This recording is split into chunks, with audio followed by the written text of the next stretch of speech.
आज आप सभी का आपके विद्यालय में स्वागत है।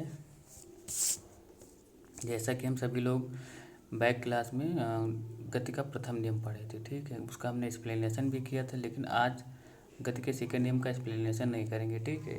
इसका केवल आपको फार्मूला लर्न करना है, उसके बाद ठीक है इसके आधार पे आपको क्वेश्चन लगाने हैं, ठीक। गति का सेकेंड रूल क्या कहता है? एस बार इक्वल टू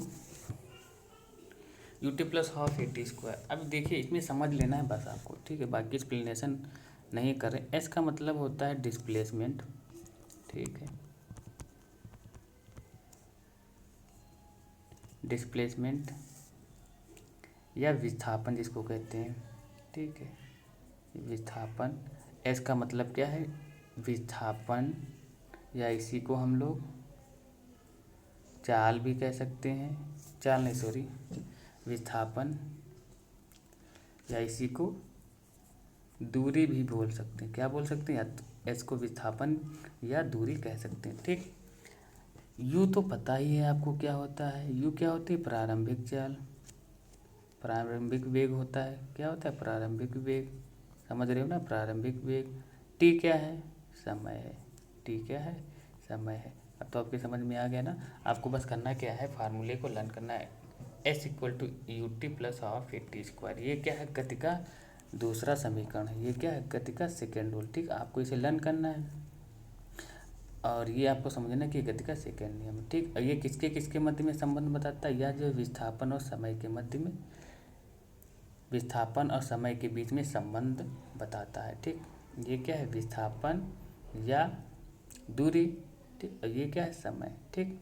चलिए इसके आधार पे हम लोग कुछ क्वेश्चन देखते हैं, ओके। क्वेश्चन देखने से पहले हम गति का जो तीसरा नियम है उसको भी, जो गति का तीसरा समीकरण उसको भी देख लेते हैं, ठीक है। तो गति का तीसरा समीकरण क्या कहता है? ये गति का तीसरा समीकरण है, ये क्या है? वी स्क्वायर बराबर यू स्क्वायर प्लस 2AS, ठीक है। 2AS। आपको क्या करना है? फार्मूला भी लर्न करना है। बाकी क्वेश्चन आप अभी हम आगे लगवाएंगे। बाकी जो एक्सप्लेनेशन है वो आपको क्लास में अच्छे से बताया जाएगा, ठीक है। ठीक, इसे क्या कहते हैं? गति का तीसरा समीकरण कहते हैं। अब इसमें देखिए सब कुछ आपको आता है, ठीक। अभी हमने बताया एस क्या होता है? एस को क्या कहते हैं? विस्थापन, विस्थापन या दूरी, ठीक। ए क्या है? ए त्वरण, ए क्या है? त्वरण है। यू क्या है? प्रारंभिक चाल, प्रारंभिक वेग कह सकते हैं, चाल सॉरी नहीं, प्रारंभिक वेग, प्रारंभिक चाल भी कह सकते हैं, ठीक है, कोई दिक्कत नहीं। प्रारंभिक वेग। वी क्या है? अंतिम वेग। क्या है? अंतिम वेग। सब कुछ आपको मालूम है, ठीक। तो ये आपको लर्न करना है, ठीक है। तो अब एक बार हम रिपीट करा देते हैं, ठीक है। तो आप यहाँ पे देख सकते हैं। तो गति का पहला समीकरण क्या था? गति का पहला समीकरण था v equal to u plus a t. क्या था? v equal to u plus a t था, ठीक। क्लियर है? सेकेंड क्या था?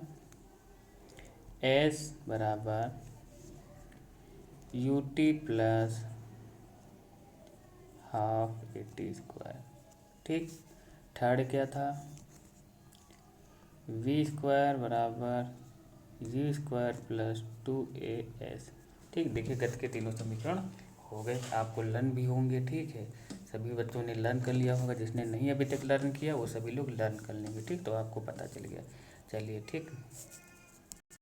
इसके बाद देखते हैं कुछ कंडीशंस लिखी हुई है, ठीक। ये कंडीशन बहुत ही इंपॉर्टेंट है, क्योंकि ये जब आप न्यूमेरिकल लगाएंगे, ठीक, अभी या जब बड़ी क्लास में आप जाएंगे वहाँ पे बहुत आपके लिए लाभदायक होंगे, ठीक है। देखिए लिखा है स्पेसिफिक कंडीशन, विशेष परिस्थितियाँ। विशेष परिस्थिति में पहला पॉइंट दे रखा है, पहला पॉइंट दिया हुआ है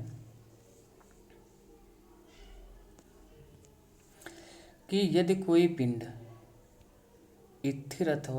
स्थिर अवस्था अथवा विरामावस्था में गति प्रारंभ करता है।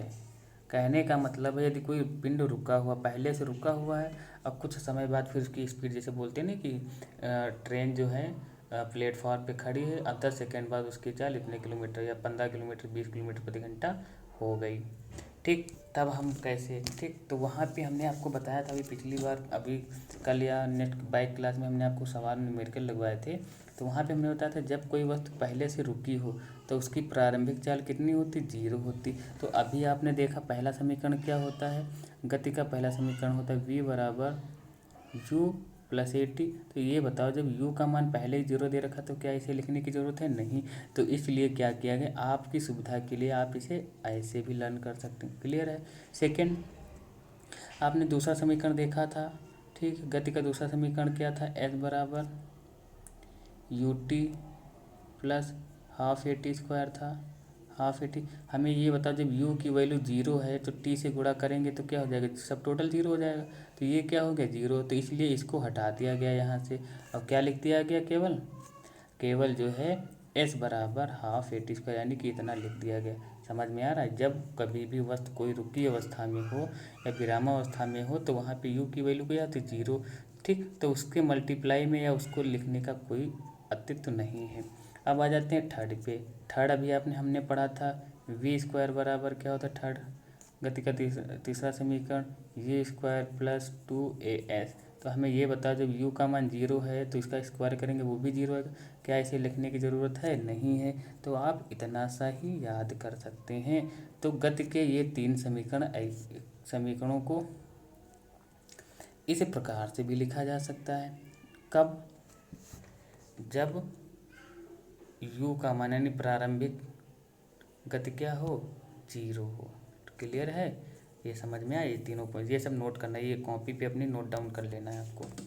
ठीक, सेकेंड देखिए, सेकेंड क्या बोल रहा है, सेकेंड कंडीशन स्पेसिफिक कंडीशन विशेष परिस्थितियाँ क्या है, कह रहा है यदि किसी गतिमान पिंड का वेग, यदि किसी गतिमान पिंड का वेग, गतिमान का मतलब बताया था ना जो चल रही हो, पिंड का वेग समय के साथ नियत, यानी कि समय के साथ वो क्या रहती, फिक्स रहती है अथवा एक समान दर से बढ़ रहा है, तो उसके लिए ए का मान क्या हो जाएगा, 0।